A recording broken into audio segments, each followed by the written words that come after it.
14 اگست ناچ کے مناتے ہو، تم 14 اگست گا کے مناتے ہو۔ کیا سیلیبریشن ہو رہی ہے کہ جس رب نے تمہیں اتنا بڑا تحفہ دیا تم اسی سے بغاوت کر کے اپنی خوشی کا اظہار کرتے ہو۔ اتنے اندھے اور دیوانے ہو کہ اللہ کی نعمتوں کا شکر ناشکری سے ادا کرتے ہو کہ 14 اگست منائی جا رہی، گانے گائے جا رہے ہیں، لڑکیاں ناچ رہی ہیں، 14 اگست منایا جا رہا ہے۔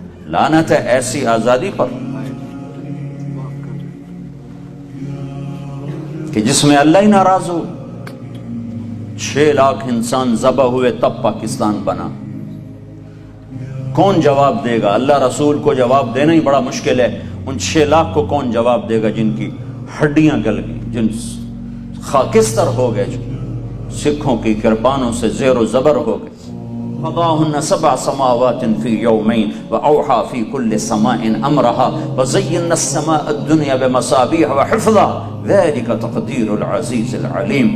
ایسے میں کانپ اٹھا کہ میرے اللہ نے کہا، میرے بندو کس رب کے منکر ہو رہے ہو جس نے تمہیں رہنے کے لیے جو زمین عطا فرمائی، پوری کائنات کو 6 دن میں بنایا، اور اس 6 دن میں 2 دن پورے تمہارے زمین کے ڈھانچے کو بنانے میں لگائے، اور 2 دن اس کے اندر تمہارے لیے غلے غذاؤں تمہارا دسترخوان سجانے کے لیے لگائے، 4 دن پورے تمہاری زمین پر لگائے، پھر آسمان پر توجہ فرمائی، اور پھر عرش کو، کرسی کو، قلم کو، لوح کو، 7 آسمانوں کو، جنت کو، دوزخ کو، سب کچھ کو اللہ نے صرف 2 دن میں بنا کے مکمل کر دیا۔